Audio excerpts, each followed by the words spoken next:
This video is an audio recording of our reading group, reading and discussing On the Correct Handling of Contradictions Among the People, Chapter 4, The Question of the Industrialists and the Businessmen. Our reading groups are open to the public, and we encourage discussion of any ideas people bring to the table, but this also means some of the ideas expressed in this discussion might not reflect the actual views of our party on any level. With that said, we hope you enjoy our reading and discussion of Chapter 4, The Question of the Industrialists and the Businessmen. Any volunteers to read this next chapter? I can read. All right. With regard to the transformation of our social system, the year 1956 saw the conversion of privately owned industrial and commercial enterprises into joint state-private enterprises, as well as the cooperative transformation of agriculture and handicrafts. The speed and smoothness of this conversion were closely bound up with our treating the contradiction between the working class and the national bourgeoisie as a contradiction among the people. Has this class contradiction been completely resolved? No, not yet. That will take a considerable period of time. However, some people say the capitalists have been so remolded that they are now not very different from the workers, and that further remolding is unnecessary. Others go so far as to say that the capitalists are even better than the workers. Still others ask, if remolding is necessary, why isn't it necessary for the working class? Are these opinions correct? Of course not. In the building of a socialist society, everybody needs remolding, the exploiters and also the working people. Who says it isn't necessary for the working class? Of course, the remolding of the exploiters is essentially different from that of the working people, and the two must not be confused. The working class remolds the whole society in class struggle and in the struggle against nature, and in the process it remolds itself. It must ceaselessly learn in the course of work and gradually overcome its shortcomings and never stop doing so. Take, for example, those of us present here. Many of us make some progress each year. That is to say, we are remolding ourselves each year. For myself, I used to have all sorts of non-Marxist ideas. It was only later that I embraced Marxism. I learned a little Marxism from books and took the first steps in remolding my ideology, but it was mainly through taking part in class struggle over the years that I came to be remolded. And if I am to make further progress, I must continue to learn, otherwise I shall lag behind. Can the capitalists be so good that they need no more remolding? Some people contend that the Chinese bourgeoisie no longer has two sides to its character, but only one side. Is this true? No. While members of the bourgeoisie have become administrative personnel in joint state-private enterprises and are being transformed from exploiters into working people living by their own labor, they still get a fixed rate of interest on their capital in the joint enterprises. That is, they have not yet cut themselves loose from the roots of exploitation. Between them and the working class, there is still a considerable gap in ideology, sentiments, and habits of life. How can it be said that they no longer have two sides to their character? Even when they stop receiving their fixed interest payments and the bourgeois label is removed, they will still need ideological remolding for quite some time. If, as is alleged, the bourgeoisie no longer has a dual character, then the capitalists will no longer have the task of studying and remolding themselves. It must be said that this view does not tally either with the actual situation of our industrialists and businessmen or with what most of them want. During the past few years, most of them have been willing to study and have made marked progress. As their thorough remolding can be achieved only in the course of work, they should engage in labor together with the staff and workers in the enterprises and regard these enterprises as the chief places in which to remold themselves. But it is also important for them to change some of their old views through study. Such study should be on a voluntary basis.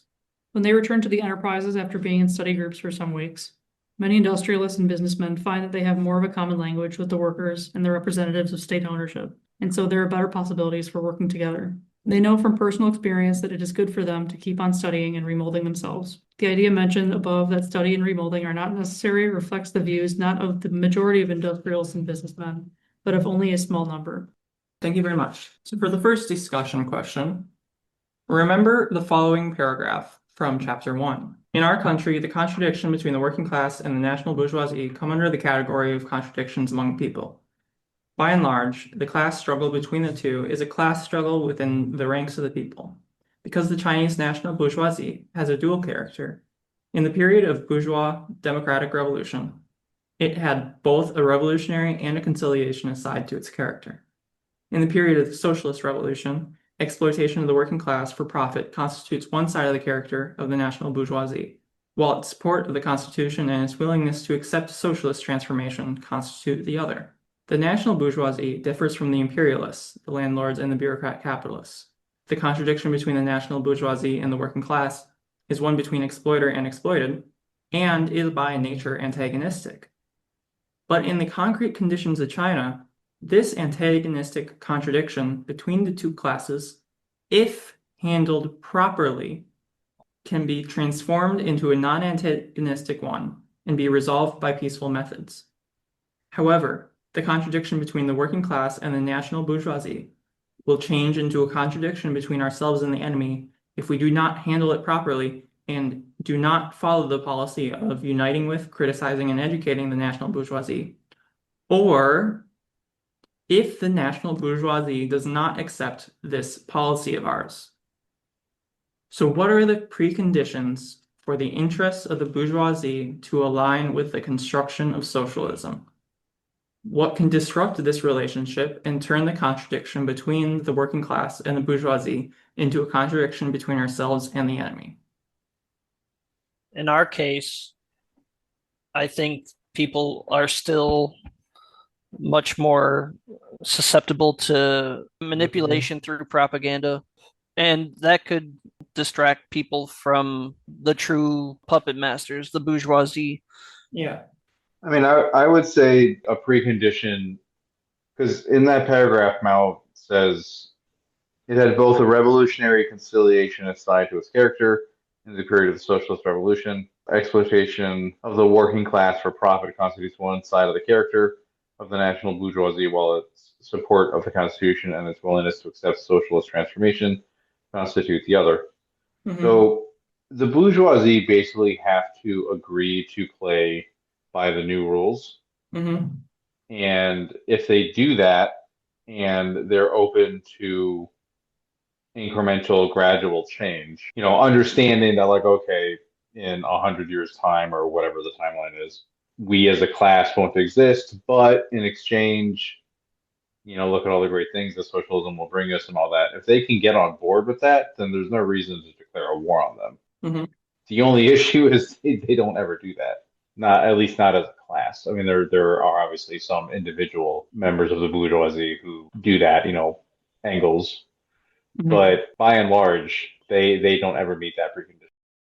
What would you say is the precondition in the form of government?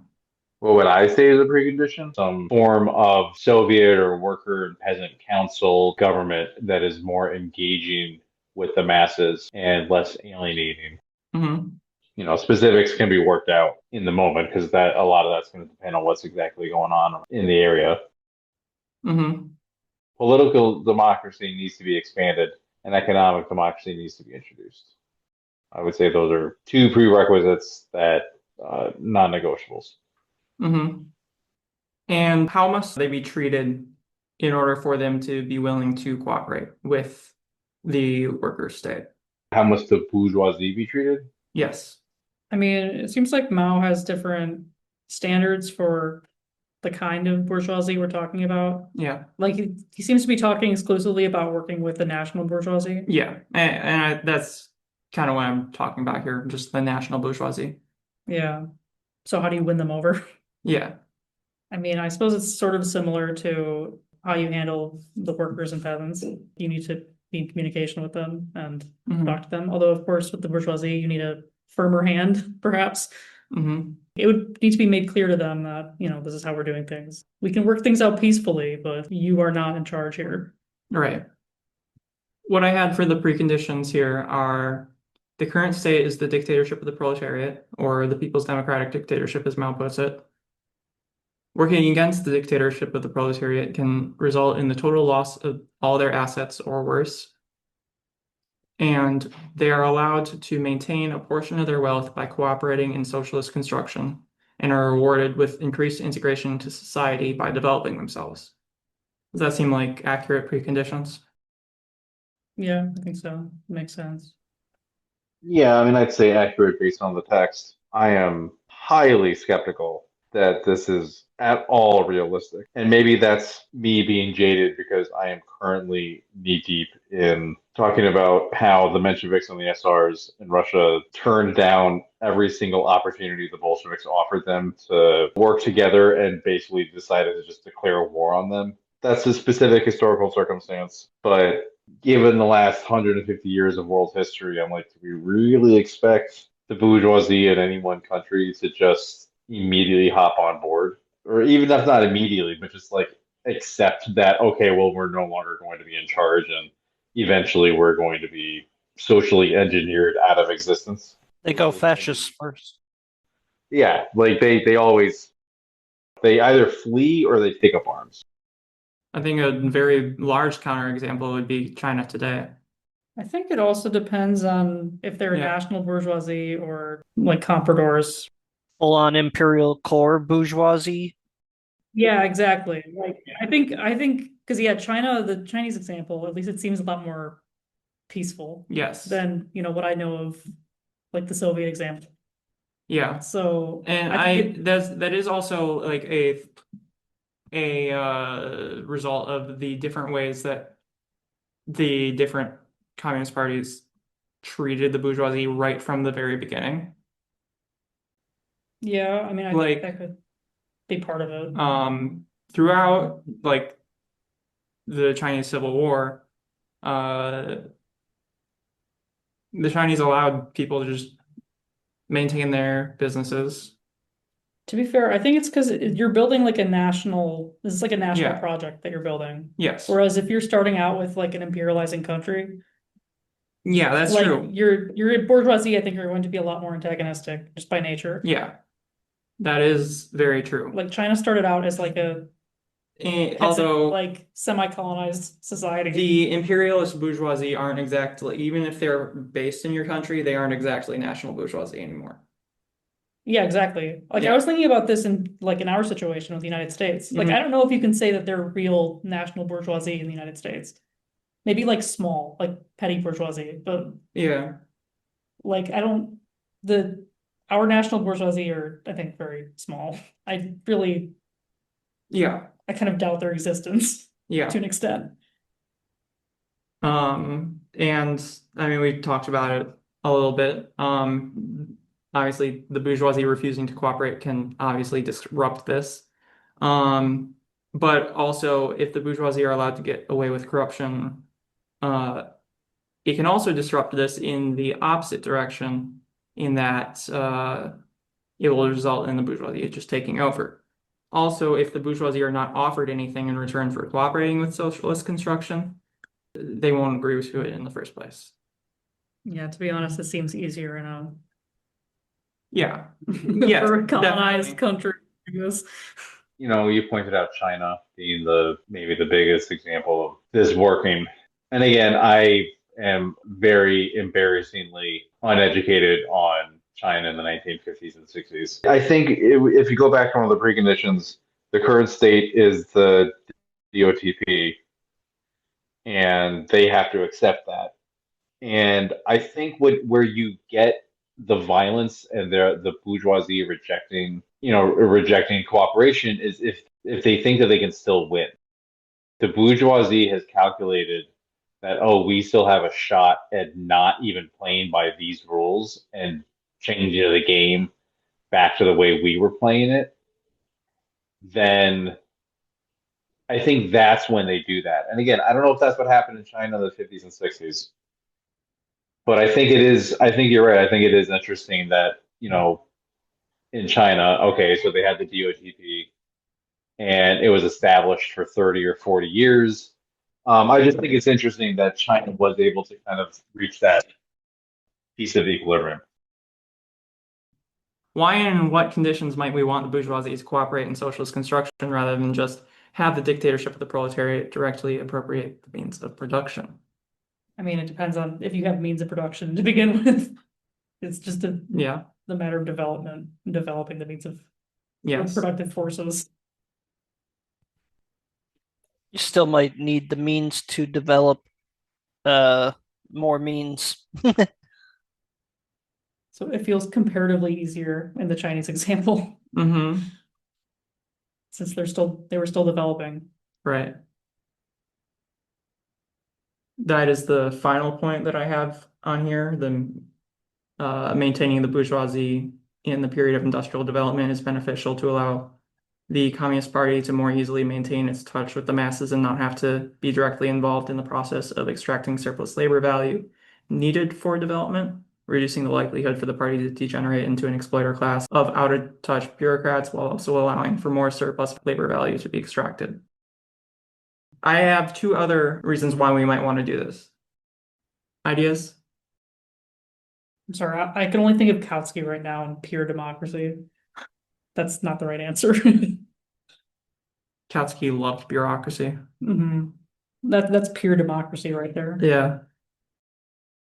How about in regards to, do you think it would make it easier for us to have a successful revolution if we signaled that we were willing to let some of the national bourgeoisie continue to exist in some form or another? Really depends on how they act. It also depends on the whole circumstances of the society and the state. Like if you're under attack from multiple fronts, you probably should resolve some of these things sooner, and then you can come back to it later. Yeah. Would we need to do this in our own revolution of send an olive branch to the bourgeoisie? Sure, we can try. But do we need to? I don't know, because I think the Dengist reforms made sense because they were like, all right, we got to do something about this. We got to develop our own means of production here. Whereas specifically in the United States, I mean, it's fallen by the wayside, and it's changed because we've morphed now into more finance type capitalism instead of heavy industrial capitalism. But we do have pretty advanced means of production here. Prior to Deng's reform and opening up, the bourgeois continued to exist in one form or another. A lot of them were transformed in their relation to the means of production, so they weren't exactly bourgeoisie any longer. It was a more peaceful transition, with their companies being transformed into private-public companies in which they still would receive a portion of profits and be working at the company rather than just receiving profits. But they still existed, and they weren't just, the means of production weren't just completely appropriated all at once. There was a very cooperative method of dealing with them. And that allowed the Communist Party of China to focus on just winning the war against the Kuomintang. Sure, and I don't want to advocate any bourgeoisie who stick around are just going to wind up in jail, so they should all just leave or take up arms. I think the greater kind of tactical strategy that Mao is advocating here is don't pick a fight unless you absolutely have to pick a fight.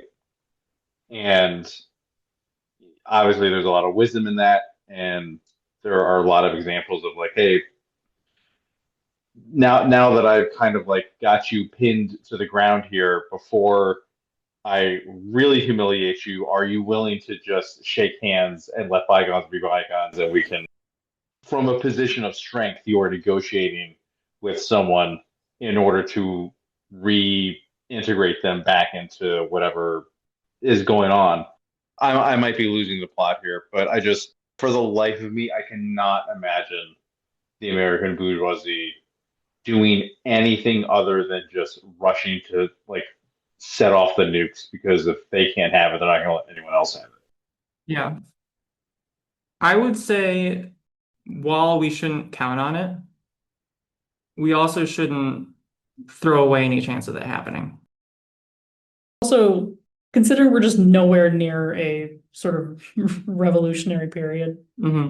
Of course, it's impossible to think of American bourgeoisie doing that right now. Yeah. Because why would they? Perhaps in the future they could change. What I would also point out in this answer, going off of what you're saying here, directly appropriating the means of production means that bourgeoisie would have no choice but to throw all their resources into opposing us. While they may still prefer a bourgeois state, if we make it clear that they can have some sort of continuation under our government, Working against us will no longer be seen as life or death.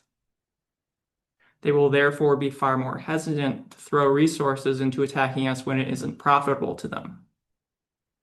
Yeah.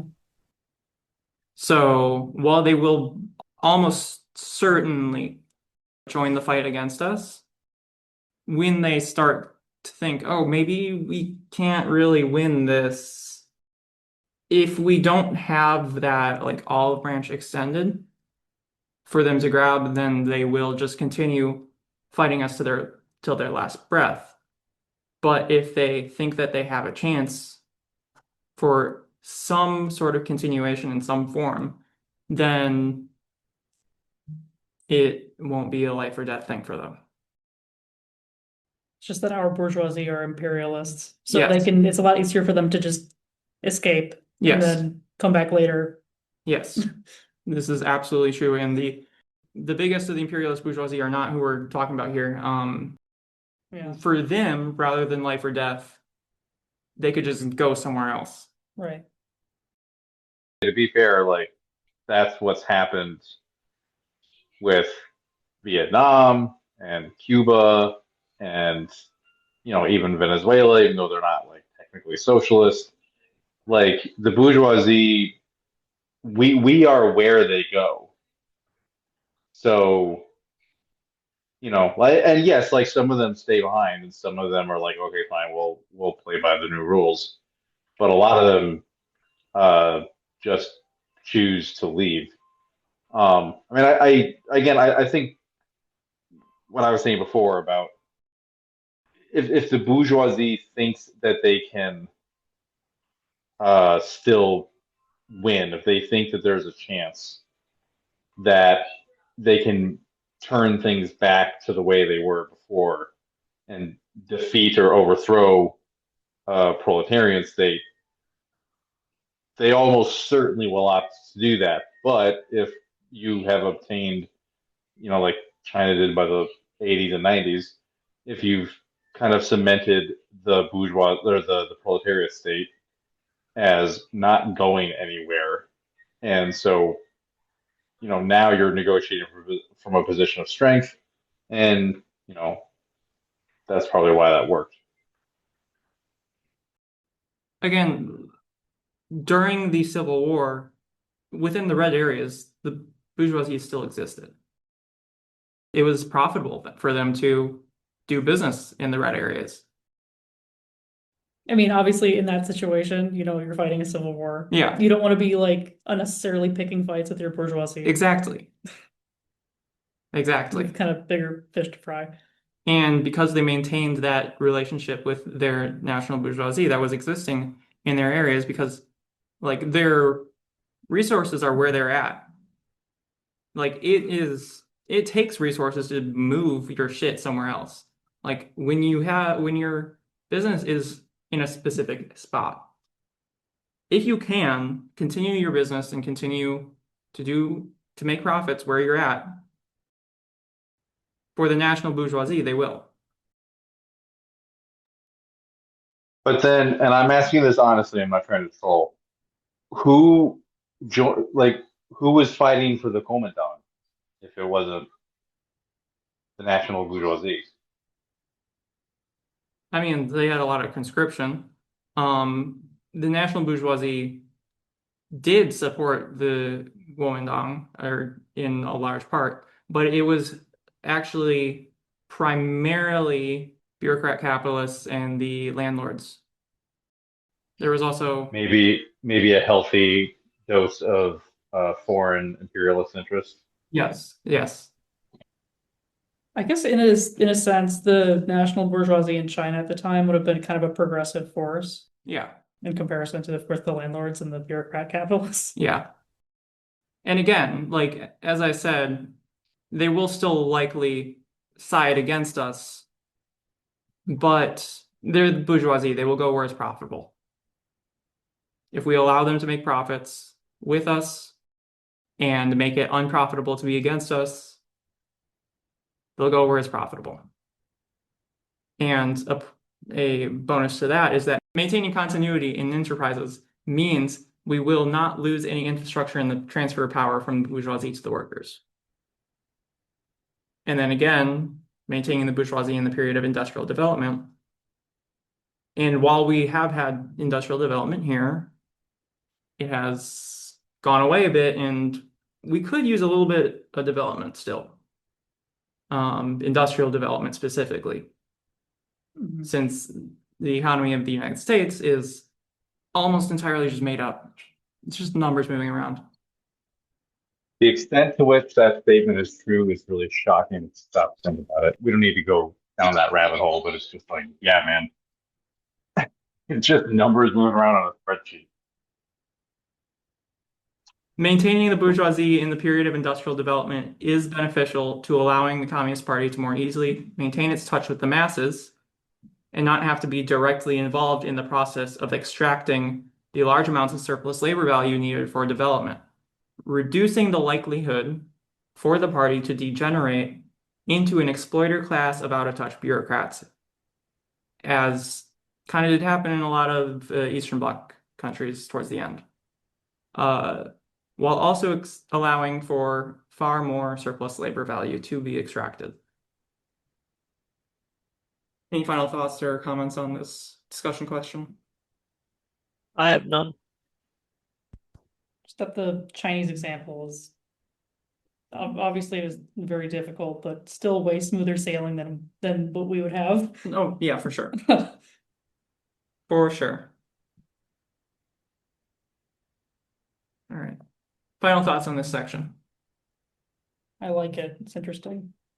I think it's a approach to the bourgeoisie that we don't really think about in other instances. When you read Lenin and Marx, it's just like smashing the state and Yeah. smashing, obliterating into atoms. Yeah. All right. I think we had a pretty good discussion. Thank you all for participating in this. Thank you for watching this recording of our reading group, and thank you to everyone that attended. We hope you got something out of this. All our chapter discussions so far will be released by this weekend, so you can catch up before the next reading group on October 28th, at which time we will discuss chapters 7, 8, and 9. If you enjoyed this video and want to attend a reading group live, feel free to reach out to us by sending an email to milwaukee@cpusa.org, DMing us on any of our social media pages, or coming to say hi at any event we're attending. Our reading groups are hybrid meetings with both in-person and virtual options, and we'd love to see more of the community attend in whatever form they can. Solidarity, everyone, and see you next time with Chapter 5, The Question of the Intellectuals.